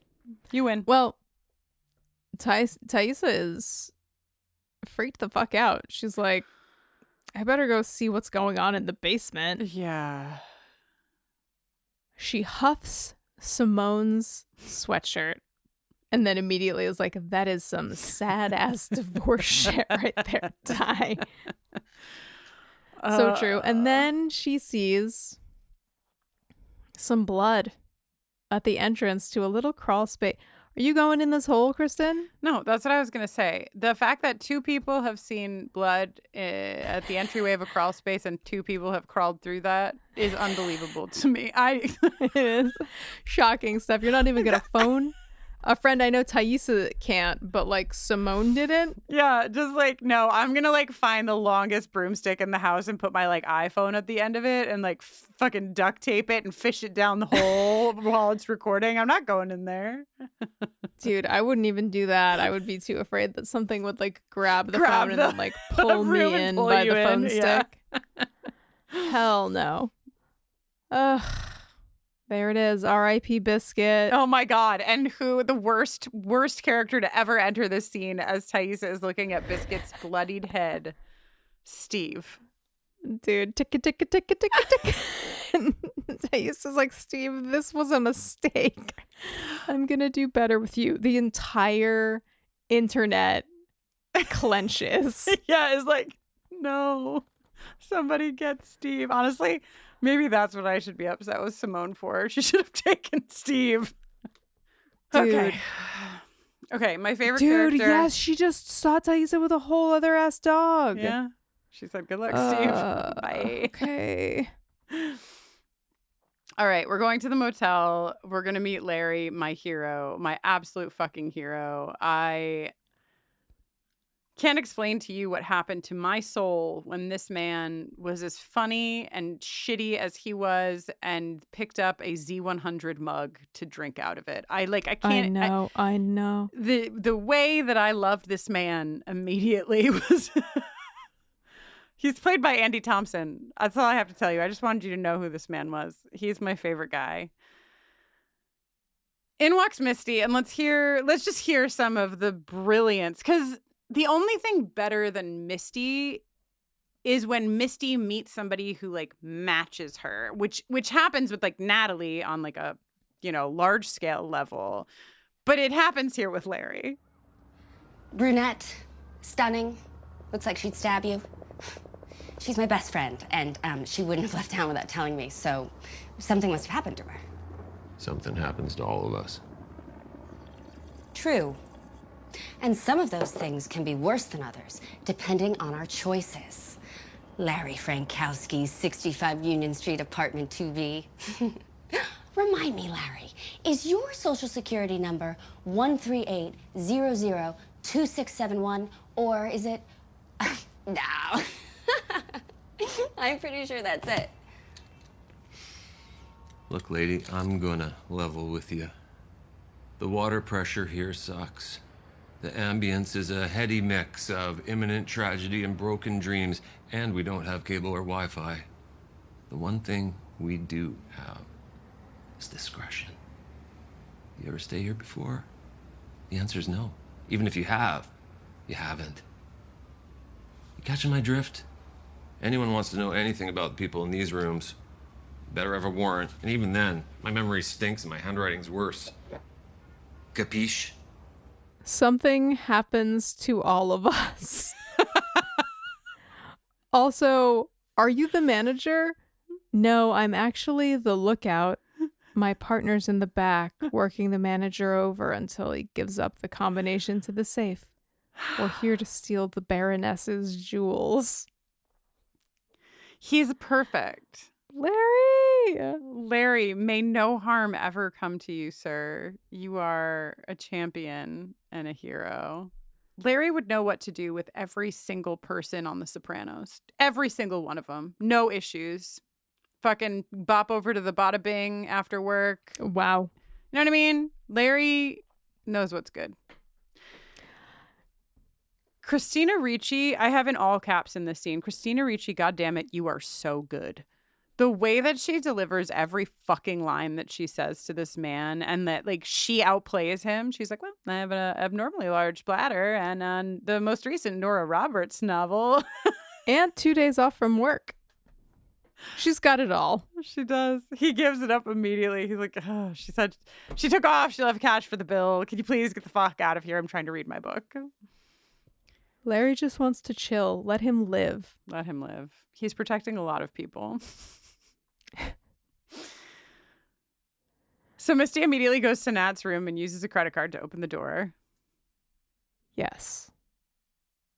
And she's like, she's not feeling great. She's like feeling abandoned. She sits down. She's like, do not cry about this, Misty. And then crying as she says it, she says, babies cry. Oh, God. But then, through her tears, she notices some slightly different shade of poop brown paint on the door frame. And she goes over and is like, wait just a fucking second. This door has been kicked in. And she's like, I knew it. And then she sees that there's a camera. Now, Larry, I just want to say, if that camera is actually working, I don't know about your discreet monologue earlier, because you got some records that could be searched through with a warrant, which wouldn't really matter if your handwriting was bad. But regardless, that's where we leave Misty Quigley. Oh my God. Which brings us to Natalie, the final of the four. Oh, yeah. At Camp Triangle, buddy, Natalie is manacled to a bed and screaming. In walks Lisa. And Nat says, Who the fuck are you? And Lisa says, okay, rude. Loving these scene partners already. That's Nicole Maines playing Lisa. So delightful. A total badass. So I knew Nicole Maines before this. Jenny, have you seen Bit yet? It's a vampire horror film where Nicole Maines is the lead.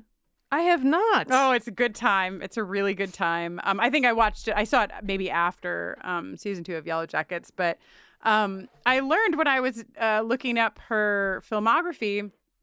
So Nicole Maines is a transgender rights activist in addition to being an actress. And before she had like these bigger roles, I think her first big role was playing Nia on Supergirl. She was on that from 2018 to 2021. Before she got into this like acting on a large scale, she was the anonymous plaintiff in the Maine, your state, Jenny, Supreme Judicial Court case, Doe versus Regional School Unit 26, in which she argued that her school district could not deny her access to the female bathroom for being transgender. And the court ruled in 2014 that barring trans students from the school bathroom consistent with their gender identity is unlawful, which was the first such ruling by a state court. So I'm sorry.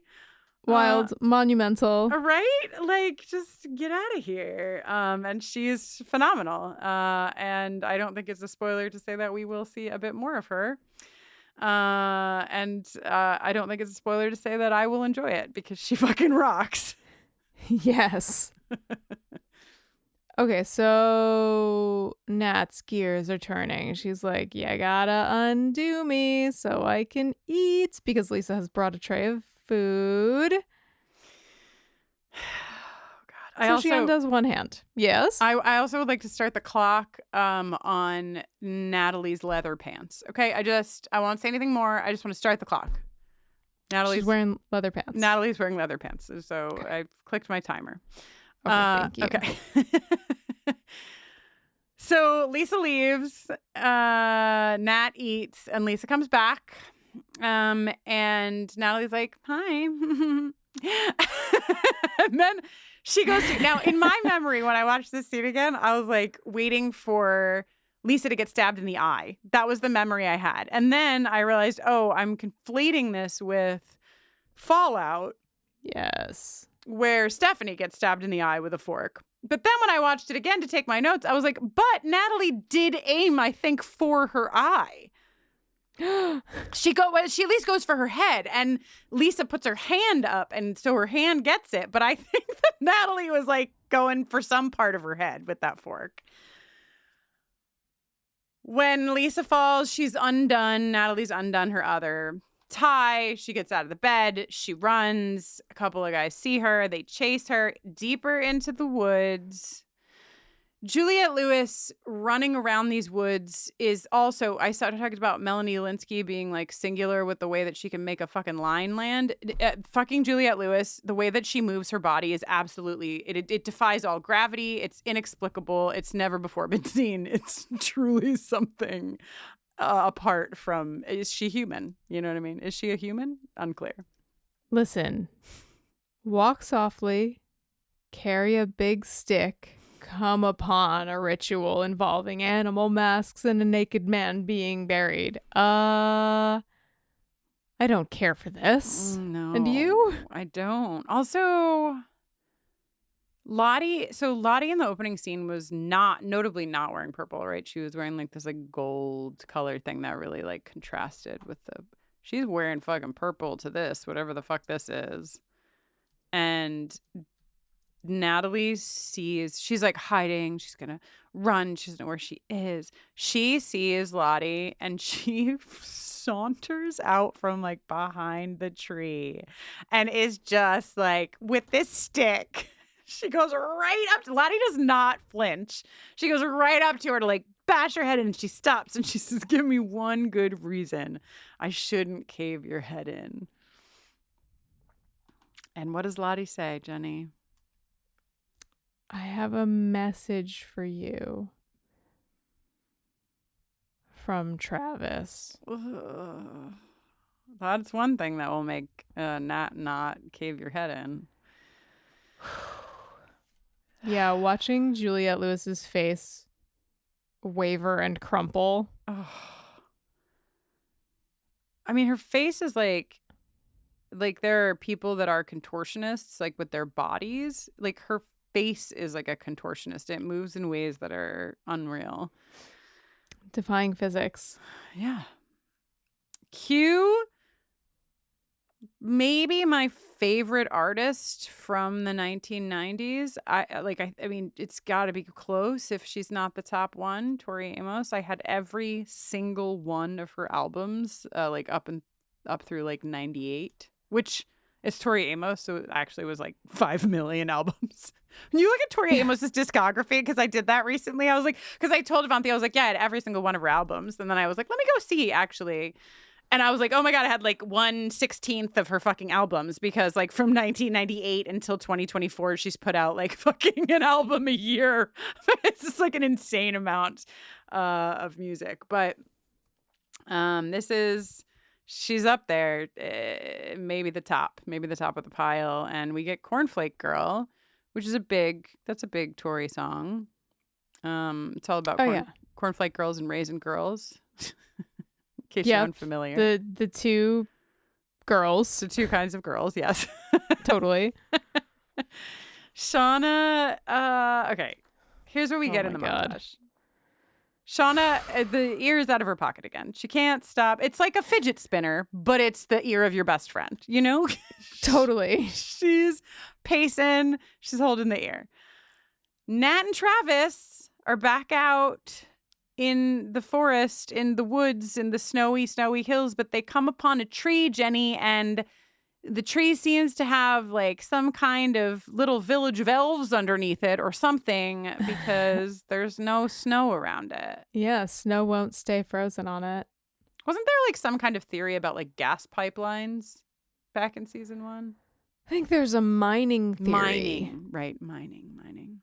Callie pops out to the barbecue, goes digging in the coals and finds the remains of Adam's license. Of course, the only way, everyone knows that when you burn a driver's license, it burns from the outside in and usually stops just leaving a little halo around the face of the person whose ID it is. The fact that these two fucking ding-dongs didn't check. Right? You're going to put like your entire can of gasoline, set your tree on fire, let it all burn and not empty. Even if you didn't check throttle. What are you doing? These people, they deserve to get caught. Oh, God. And I don't know how you feel about this on the nose placement of a lyric. But on the ear placement. No, I feel great about this one. This one feels great. Tori Amos is like, things are getting kind of gross as Shauna takes the ear and puts it in her mouth. Tori is like, this is not really happening. And we're all like, but it is.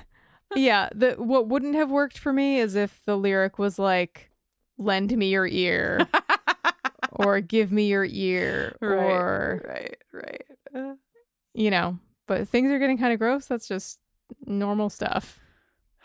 This is really happening. Shauna ate Jackie's ear. Now, there was a lot of, I thought this was going to be a show about cannibalism in season 1. In season 2, they were like, well, you know, we made you wait for a season and now here you go. Crunch, crunch. Want some fucking cartilage? This is why I'm You know saying, what's not going to crunch that ear? Like, she's not eating this because she's hungry. You don't eat an ear because you're hungry. You don't. Yeah, it sounds like you haven't been hungry. No, you take a different part of the body. You know how I feel about ass jerky. I've been trying to get some for at least 2 months. You don't. There's no I don't think there's any satisfaction in eating a fucking ear, Jenny. There's no fat. There's no nothing. It's just cartilage. This is something bigger than hunger. Okay, what do you think it is? A biological urge from the baby? No, I don't think that either. I think it has something to do with Shauna's. I'm not a psychiatrist, but I think it has something to do with like Shauna's guilt, Shauna's fucking I think it's like entirely emotionally, mentally motivated, not like biologically motivated in any way. Pregnancy, hunger. Okay. So that's my opinion. All right. I'm upset about it. Did Oh. she chew it? Did she swallow it? What did she do? I think she chews. You think she chews? I think it's too much to just swallow. Probably. I mean, it's like it's defrosted, so it's probably just like maybe like a real tough gummy worm. Yeah. Okay, I think you're making me think about this a lot more than I think I'm interested in thinking about it. Well, we can move move a lot of along. like texture-based thoughts that I don't want. That's fair. Okay, I think so we can move past the ear for now. Friends, normally, Countrymen. normally at this point in the episode, I would ask you a couple of questions, but I feel like because there was so much sort of like reintroduction, like sort of like, and here we are again. But now it's season 2, and here like just a lot of like kind of reminding us of where stuff is, like getting stuff kind of queued up for the motion that's going to like I think really kick off in the next episode. I don't feel like I have a full like a nice assemblage of the most 90s thing or the most New Jersey thing. I'm just going to tell you, Kristin, that the most New Jersey thing is Larry drinking out of a Z100 mug. Clearly. I mean, I could try to think of other stuff, but there's no point. I would challenge anyone from season 1 to stand up against Larry with his Z100 mug. Yeah. I was listening to our episode for season 1, episode 10, prior to this taping, and I just wanted to share for you because you haven't listened recently, right? No, I have not. Well, in that episode, I introduced the Yellowjackets drinking game, season 1 edition. Okay. The season 1 Yellowjackets drinking game is as follows. Drink anytime you see antlers on screen. Okay. Drink anytime Shauna goes to book club. Drink anytime you feel deep empathy for Misty. Drink twice if she did something absolutely unforgivable in the last 10 minutes of the episode you're watching. Drink anytime anyone mentions Randy Walsh with the shrill edge of incredulity in their voice. What a great drinking game. Thank you.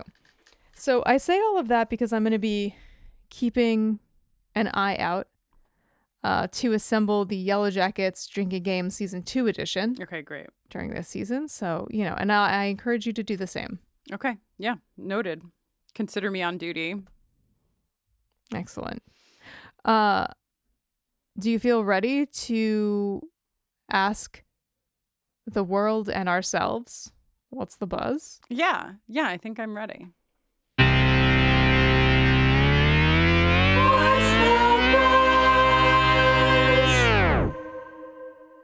I can't remember if we probably talked about this in what's the buzz's past. Maybe. What is it? Great question. Okay, so adult Lottie's appearance and whatnot was in large part inspired by the real life person Teal Swan. Right. Yes, of course. Right. A American spiritual influencer. What a cursed combination of words. Jesus Christ. I thought influencer was bad on its own. Oh God, I'm so scared. She is the subject of a 4-part docuseries called The Deep End, which I watched and was disturbed by. I watched 2 episodes and I never returned. And Joanna and you were like, go, keep going. And I was like, I cannot. I absolutely cannot. I was so disturbed by it. It's more than fair. But for those of you who may have a stronger stomach than Kristin, that could be interesting. Extracurricular. Yeah, definitely. Watching. we've got some season 3 casting news that has cropped up. Today, the day of this taping. Jenny texted before me. today. Okay, so we've got Joel McHale joining the cast. And as of today, the very day that we are taping this, we've got Hilary Swank added to the mix. Who are they going to be? Who is Hilary Swank going to be, Jenny? Okay. Well, my two guesses were not serious, but my two guesses were that Laura Lee didn't die, actually. It was a hallucination. She actually flew home, but she just never told anyone where the rest of the girls were. And now that's Hilary Swank as adult Laura Lee. Or Allie, my favorite character, who wasn't on the plane. It has a new best friend in the mix who loves to drink wine with her and what have you. But more realistically, it's probably a Yellowjacket that we haven't like gotten to know well yet, or Jenny's theory. Could she be an investigator? Or maybe Joel McHale. I think at least one of them has to be an adversary. Yeah. To the squad. I mean, and like Hilary Swank really, I could really see her. What was that show? The Closer. Just like that show about that person. Oh, yeah. You know, starring Kira Sedgwick. Yeah. She would really like get it out of you. Like I could really see Hilary Swank being like tough cop lady. Totally. And I could also see Joel McHale being like sort of some kind of goofy citizen detective adjacent guy, or like a cult extendo guy, you know, somebody who's sort of in Lottie's camp or like taking Lottie's philosophy and running with it. I don't know. I can't wait. I can't wait to find out. Wow, Joel McHale's birthday is almost the same as yours, except for 10 years earlier. November 20th, 1971. Okay. So now you know. Almost. I also want to say, like, what's the buzz in an episode like this is, apart from like casting news and what have you, I wanted to talk a little bit about the Simone Kessel of it all. And I actually don't remember my journey through season 2. I just remember being really like feeling really disjointed at the jump of like connecting her with young Lottie. And then I remember by the time I had gotten to the end of the season, it like had all kind of like coalesced for me in a way that I found very powerful. So I didn't want to say that in episode for folks who are just watching for the first time, just to not like, it doesn't really give away anything specific, but I will say that by, 3/4 of the way through the season, I was starting to see, I think, the like cracks in Lottie's facade, like in adult Lottie's facade, like we're slowly making their way through the season. And then as the pieces began to fall and we saw like what was underneath was more, of the Lottie that we knew in the woods. So for that reason, I am signed up 100% at the beginning of my watch this time around. I agree with you. I feel like we get to a great place by the end of the season with adult Lottie, but I'm trying to be true to my first watch vibes. Yeah, and you're good at that. I'm not as good at that. I'm like, now I'm tainted. I've seen the whole thing. How can I ever pretend? But we'll do more buzzing in the segment, I think, next episode. But there was so much. It's a premiere, so there's a lot to tackle. We're back, baby. Fucking buzz. Let's go. Buzz. Mm-hmm. Buzz. Should you do your whole outro, but not say any words? Just say buzz. No. I'm Jenny Owen Youngs, and I make podcasts with Kristin. And when I'm not doing that, I make music. You can learn more about me by like, I don't know, typing, whisper the words Jenny Owen Youngs into an empty bottle, stuff a cork in it, hurl it into your nearest ocean. Wait. What about a river or a tributary? Wait. Well, they all feed out, right? Yeah. To the ocean. Yeah. And then just wait. One day, maybe days, months, weeks, years from now, decades, someone will come to your door, knock, knock, knock. You'll open the door. They'll be hooded and cloaked, and you'll say, "Whatever do you want from me?"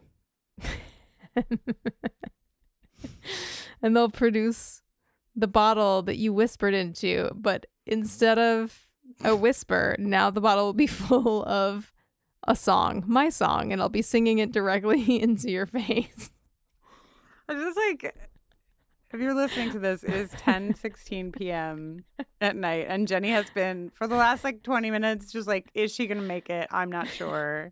So tired, like ready to die, and I could see it. And then all of a sudden, she got into the bottle story and like was back alive, just ready to fucking roll. Yeah. Or you could sort of like cut out the middleman and just go to jennyowenyoungs.com or like search my name on the internet and you'll find me, and then we'll chill. You could hear some songs or whatever. Cool. Perfect. Yeah. Or you can always check out I went to town on myself.com. Keep that URL going as long as I'm alive. My name is Kristin Russo, and when I'm not watching television shows to talk about them with Jenny Owen Youngs, I am working with and for LGBTQ communities. You can learn all about me and my work and my queer horror movie club and my little queer book club and the books that I've written to help parents and to help queer people and all that gay stuff at KristinNoeline.com. That's KristinNoeline. You can use that spelling to find me on socials. And I can't remember if Jenny told you to find her on socials, but you could do that at Jenny Owen Youngs. Or you could do the whisper method. Or you could, yes. Whisper into the bottle method. No whispers required to follow Buffering Cast. All you have to do is look for our username at Buffering Cast on any and all socials. Come through. You should work for a marketing company, Jenny. If you want to support us and our work, help us get more sleep or not, you could join us on Patreon. If you're listening to this in the fall of 2024, that means that you are a patron already. So you're getting advance access. Thank you for your support. This episode was, produced by us. Edited by Kristin. She used all her steam for the bottle. It was executive produced by Frank, whose snoring hopefully will not make it onto the final recording, but has been pretty much loud and consistent this entire 2 hours.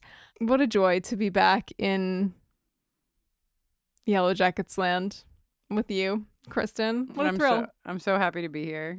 Truly an honor.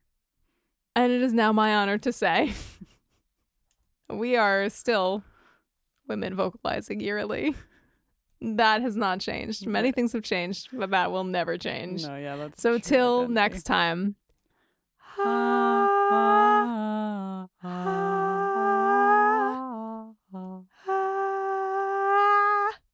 We should probably start agreeing on a key or something before we do those. What's incredible is that I can't even hear you when I'm vocalizing. Maybe that's what makes it eerie.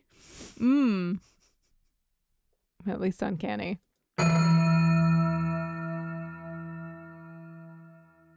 If you are caught up in the Barbenheimer frenzy, if you love ranking the Mission Impossible films, if you are just an all-around movie fan, I have a podcast for you. Hello, I'm Amy Nicholson. I'm a film critic who writes for the New York Times, and I am also the co-host of Unspooled, the ultimate movie podcast. Each week, my co-host Paul Scheer and I unspool famous films to see if they are truly all-time classics. From the original 1984 Karate Kid to Children of Men to more recent pictures to Dune, yes, to Citizen Kane, we cover it all. Listen to Unspooled wherever you get your podcasts.